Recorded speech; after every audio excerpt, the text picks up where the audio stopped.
Stop what you're doing. Right now, I'm about to destroy the biggest lie you've been telling yourself.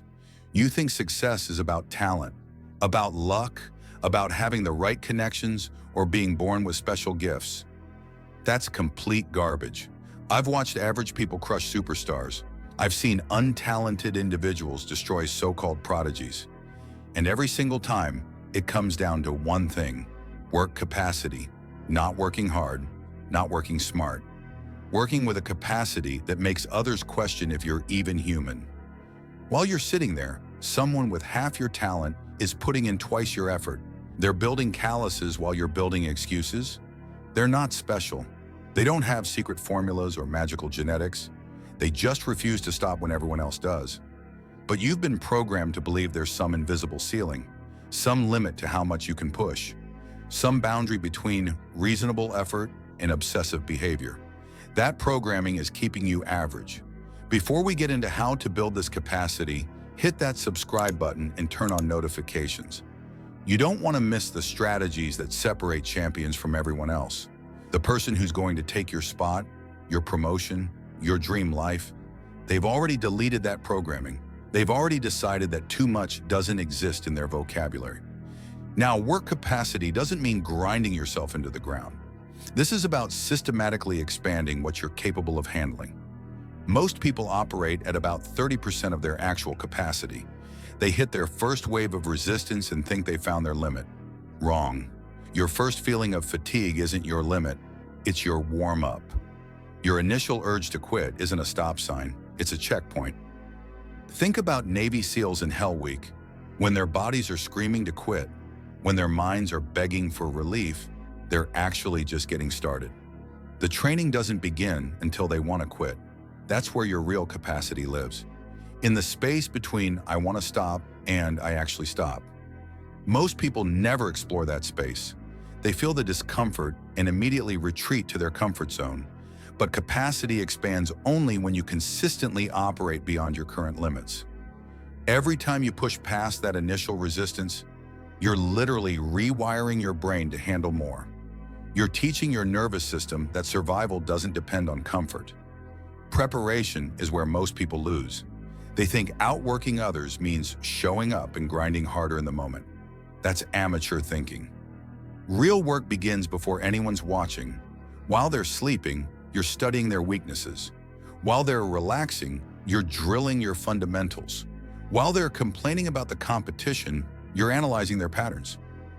The boxer who wins in round 10 wins because of what he did at 5 a.m. when no one was in the gym. The entrepreneur who lands the deal wins because she researched for 3 weeks while her competitor winged it. You have to do the specific work that gives you an unfair advantage when it matters. Most people prepare for success. Winners prepare for adversity. When everything goes wrong, and it will, you're not scrambling to figure out what to do. You already know, because you've already been there in your preparation. You've already failed in practice, so you won't fail in performance. Now let's talk about operational intensity. This is what separates pretenders from contenders. Most people work with the intensity of someone who might succeed. Winners work with the intensity of someone whose life depends on it.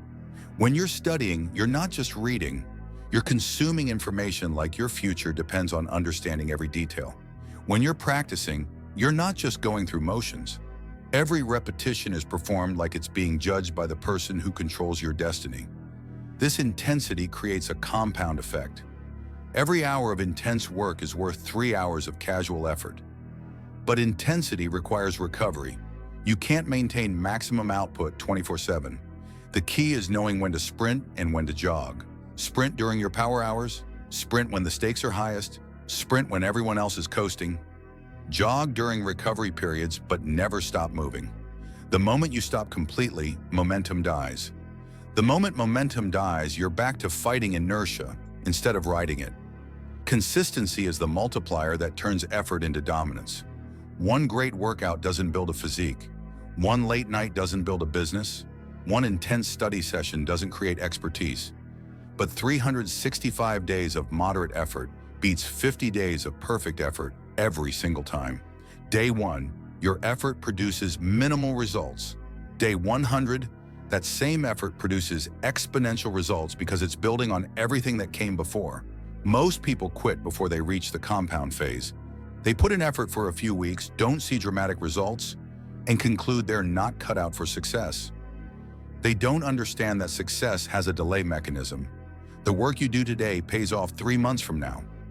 The consistency you build this quarter shows up in next quarter's results. The people outperforming you aren't necessarily more talented.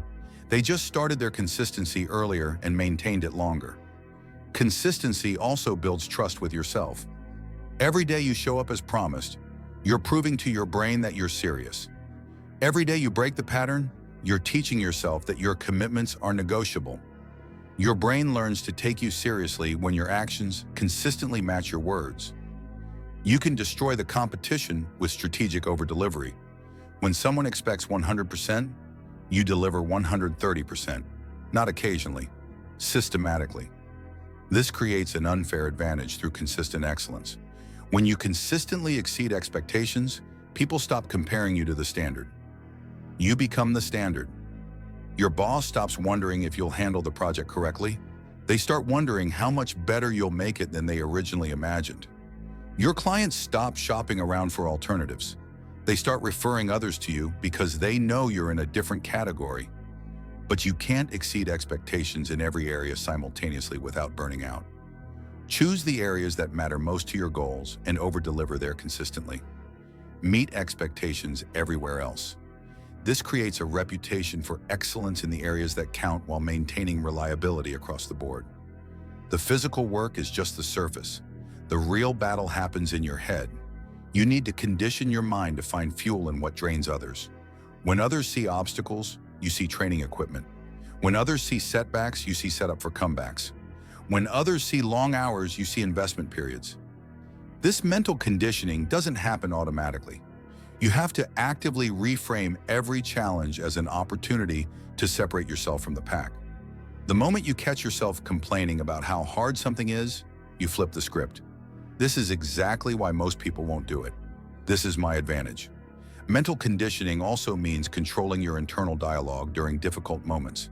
Instead of, "This is too hard," or "I don't want to do this," you train yourself to think, "This is where I earn my edge," or "This discomfort is temporary. The results are permanent." Your mind will try to negotiate. It will offer compromises and reasonable-sounding alternatives. You have to shut down those negotiations before they start. No negotiations with mediocrity. No compromise with average. No deals with the part of you that wants to quit. Knowledge without execution is just entertainment. You have to implement it. First, identify your current capacity baseline. For 1 week, track exactly how much focused work you can handle before your performance drops. This is your starting point. Second, increase your capacity by 10% each week. If you can currently handle 6 hours of focused work, aim for 6.6 hours next week. Small increases compound into massive gains. Third, create preparation rituals. Sunday night, map out the week's critical tasks. Every evening, prepare for tomorrow's most important work. Never wing it when you can plan it. Fourth, build intensity triggers. Identify what puts you in peak performance mode and systematically use those triggers before important work sessions. Fifth, design your consistency systems. Make showing up easier than not showing up. Remove friction from good decisions and add friction to bad ones. Sixth, track your over-delivery. Keep a record of when and how you exceeded expectations. This reinforces the behavior and helps you identify patterns. Let me be completely honest with you. This approach will cost you things. Some people won't understand your intensity. Some friends might call you obsessed. Some family members might question your priorities. You'll miss some social events. You'll have to say no to activities that don't align with your goals. You'll sometimes feel isolated while others are having fun. That's the price of outworking everyone.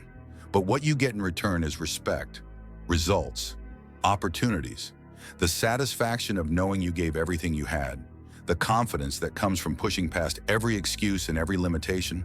Most importantly, you get to live with yourself knowing you didn't settle. You didn't take the easy path. You didn't accept good enough. While everyone else is trying to find shortcuts, you're building an unshakable foundation of superior work capacity. While they're looking for hacks, you're developing habits. While they're waiting for motivation, you're operating on systems. While they're making excuses, you're making progress. Through this, you will develop the mental, physical, and emotional capacity to sustain peak performance when it matters most. When the pressure mounts, when the stakes rise, when everyone else starts cutting corners, that's when your superior work capacity pays dividends. You don't fold under pressure because you've conditioned yourself to thrive under pressure. You don't break when things get difficult because you've made difficulty your home address. Here's your challenge for the next 30 days. Pick one area where you want to dominate. Maybe it's your career, your fitness, your business, or your skills. For the next month, outwork everyone in that area. Not by a little, by a lot. When others put in 1 hour, you put in 2. When others do the minimum, you do the maximum. When others quit, you're just getting started. Document your progress. Track your capacity increases. Monitor how your mindset shifts as you prove to yourself what you're capable of. Watch how people start looking at you differently. Watch how opportunities start finding you instead of you chasing them. The person who will dominate your field, achieve your dreams, and live your ideal life is already working right now. The question is that person you, or is it someone who refuses to let you outwork them? Stop waiting for perfect conditions. Stop looking for easier paths. Stop hoping someone will hand you what you want. Start outworking them all. Your competitors are sleeping. Your excuses are worthless. Your time is now. Outwork them all. If this video helped you, hit subscribe for more no-nonsense content on becoming the man you're meant to be. Comment below with the one area where you're going to outwork everyone for the next 30 days. I read every single one.